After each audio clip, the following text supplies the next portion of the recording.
Santa Clara is not staying quiet right now.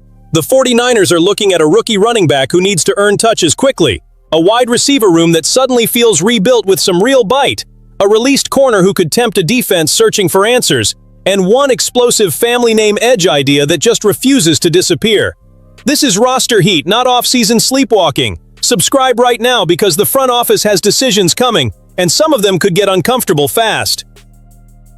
Now we get to a part of the calendar that may look small from the outside, but inside the building it is not small at all. Kalin Black needs to become useful early. I am not talking about crowning anybody in May. I am not putting some ridiculous weight on a rookie. I am talking about a franchise trying to chase something big that cannot spend a mid-round pick on a running back and then find out later he cannot even get on the field. Since 2012, there have been 53 running backs drafted between picks 75 and 120. As rookies, that group averaged 90 carries, 371 yards, and 4 touchdowns. That is not fantasy talk. That is a fair measuring stick. And for Black, that measuring stick comes with a very direct message. If he is really part of the plan, he has to show up. The number that bothers me is 144 yards. Because when running backs drafted in that range do not even reach that mark as rookies, the track record usually gets ugly. Are there exceptions? Absolutely. Damian Harris had only 12 yards as a rookie and still became a useful backup. But that is the problem. When you start hunting for good examples, the list gets way too short.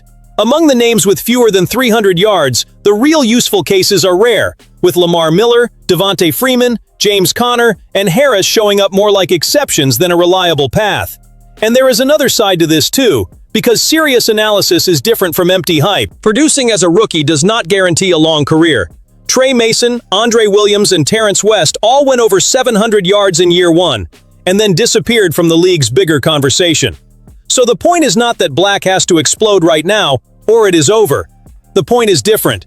He has to prove he can function. He has to show he can handle packages, contact, pass protection, rhythm, reads, and Kyle Shanahan's trust. Kareem Hunt and Devon Achane both went over 800 yards, but they walked into backfields that were basically wide open. Black is not getting that kind of red carpet. That is why the cleanest projection is not superstar talk. It is something close to 103 carries and 429 yards, which lines up with the better hits from that draft range, and also fits the role Brian Robinson Jr. had last year, with 92 carries for 400 yards. If Black becomes a slight upgrade from that, great. If he gets stuck at the bottom of the rotation, then Santa Clara will have to face the hard question. Did they draft a ready-made complement, or did they just buy hope wrapped in a fresh new jersey? Now, if there is one room in Santa Clara that cannot hide behind old excuses anymore, it is the wide receiver room. Because the 49ers made real moves. This was not cosmetic. This was not some timid depth grab before camp. Kyle Shanahan and John Lynch put 3 new names around Ricky Pearsall, and according to ESPN's Nick Wagner, this was the most improved position group on the entire roster this offseason. And it makes sense.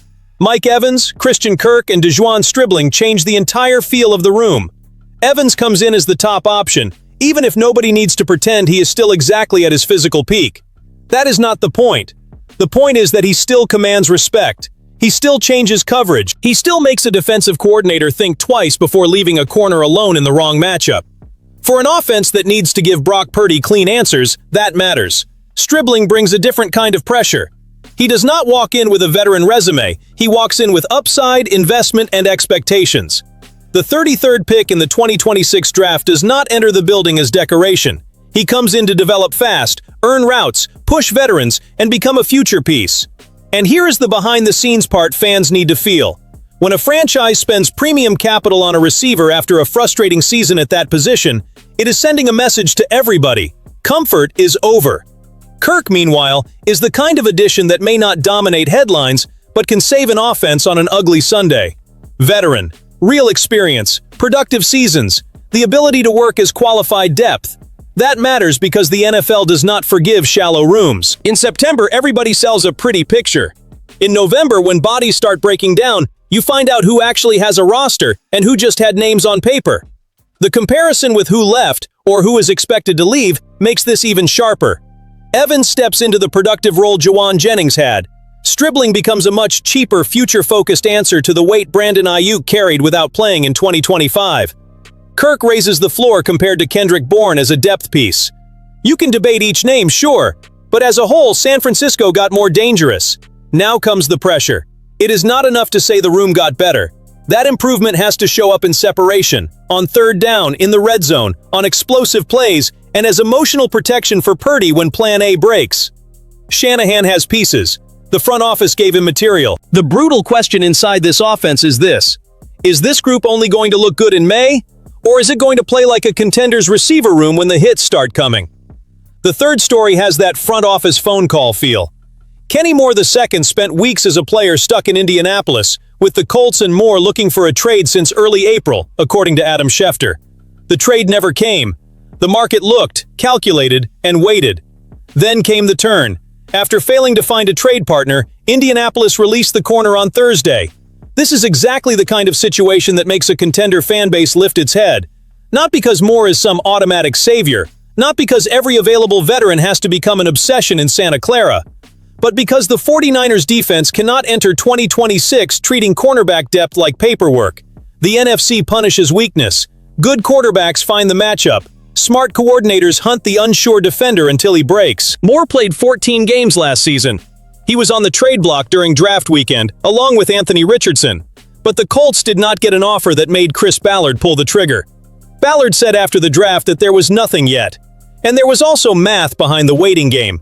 Trading Moore earlier would have saved $7.1 million, while moving him after June 1 would have saved $9.9 million in 2026 cap space. For a player on the way out, that difference matters inside the office. Now for San Francisco, the conversation changes. With no draft pick cost in a trade, Moore becomes a cleaner evaluation. Money, role, health, fit, hunger. And that is where John Lynch has to be cold and aggressive at the same time. If the price is controlled, if the role is clear, if the player still has the burst and discipline to survive in demanding coverage, why not study it? The behind-the-scenes part that grabs me is simple. Good rosters do not wait for the emergency to become obvious. They anticipate. They take a messy market and turn it into an advantage. Moore could draw interest from corner-needy teams, so that window may not stay open for long. Niners fans, I want you to call it in the comments. Would you make the call for Kenny Moore today? Or would you save that money for another position?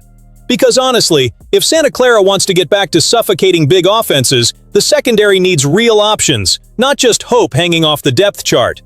And then comes the story nobody in Santa Clara can fully kill, no matter how many times they try to push it to the side. Joey Bosa to the 49ers. The name has been out there since the start of free agency. Before the 2026 draft, John Lynch cooled the idea down, saying the team could not afford a player at that level. At that point, the answer made sense. Money was tighter, the structure was still cloudy, and forcing an expensive edge signing could have felt like too much. But the NFL changes fast, and the 49ers situation changed with it. After Trent Williams' extension lowered his cap hit, San Francisco moved into one of the strongest financial positions in the league. What once felt like a fun idea that was too expensive to become action now deserves to be revisited at the very least. I am not saying Lynch is running out with a contract in his hand. I am saying the old excuse lost power. The draft also changed this equation. The arrival of Romello Height suggests the defense could play more with stand-up edges, more flexible fronts, 3-4 looks, and variations that put different pressure on offensive lines. Height is not exactly that classic hand-in-the-dirt defensive end locked into a traditional shape. That opens a tactical door. And when you look at that door, Joey Bosa starts making more sense than he did in March. Picture the structure. Alfred Collins and C.J. West inside.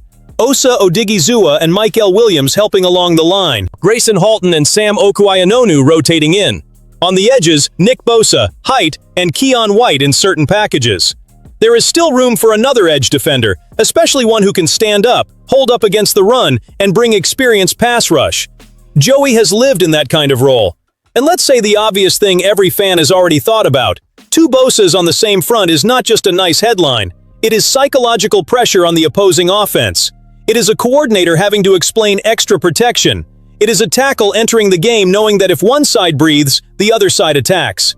But this idea only works if the contract is not a trap. Joey has to fit as a strategic piece, not an expensive fantasy. The most aggressive part of the analysis is this. If the team has money, if it wants to be scary again in January, and if the defense is being reshaped after the draft, why not keep this conversation alive? Not to make social media happy, to increase competitive violence, to turn depth into a real threat, to make Nick Bosa play with less weight on his back. Now I want to feel the fan base. Would you take Joey Bosa on a smart contract? Or do you think that money needs to go to another hole on the roster? Because real contenders cannot be scared to explore an advantage when it shows up. That is the picture today. The 49ers are not dealing with random little details. They are building the kind of margin that separates a good team from a dangerous one.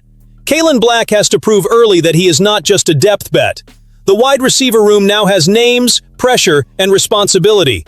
Kenny Moore became a real market opportunity after his exit from Indianapolis. And Joey Bosa is still floating out there as the bold move that would test how far Santa Clara wants to go. Now it is on Lynch, Shanahan, and this roster. If you are living this pressure with me, hit the like button, subscribe, and turn on notifications because the Niners season has already started behind the scenes.